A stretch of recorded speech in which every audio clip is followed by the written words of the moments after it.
was the scene a year ago this morning. You'll remember this well, the Francis Scott Key Bridge collapsing into the Patapsco River in Baltimore. 6 construction workers died that day after a cargo ship hit a support beam. Now, a brand new study from Johns Hopkins University shows several major bridges around the country face a similar fate. Nick has the results of that study for us this morning. I mean, Nick, this was such a catastrophe.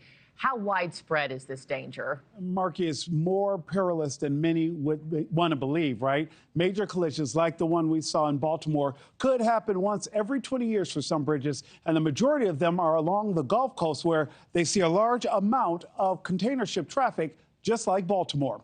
Johns Hopkins researchers combed through 16 years of U.S. Coast Guard records tracking shipping movements. They found collisions severe enough to cause catastrophic damage aren't rare. In fact, several major bridges face the likelihood of being hit within our lifetime.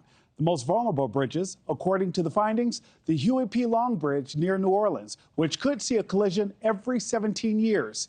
Second, the San Francisco-Oakland Bay Bridge every 22 years. Third, the Crescent City Connection Bridge in New Orleans, approximately every 34 years. Then there's the Beltway 8 Bridge in Houston, once every 35 years. And rounding out the top 5, the Hale Boggs Memorial Bridge, again in New Orleans, once every 37 years.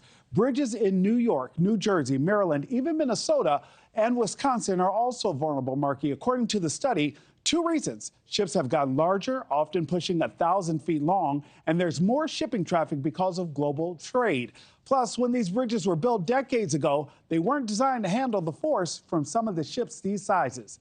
Yeah, I mean, and these are staples in a lot of these major cities. Nick, what can be realistically done to prevent more bridge collisions from happening in the future? And that's what researchers want to focus on. They emphasize 2 key measures, Markie. First, keeping large ships as far away from bridge piers as possible through stricter navigation controls, right? And then second, building protective structures in the water like massive reinforced barriers to shield bridge supports from direct impact. And Markie, analysts stress while it's impossible to eliminate every risk, significantly lowering them is absolutely achievable through improved safety measures. Thanks for watching, everybody. Go to joinnn.com to find NewsNation on your television provider. Also, don't forget to click that red subscribe button below to get more of NewsNation's fact-driven, unbiased coverage.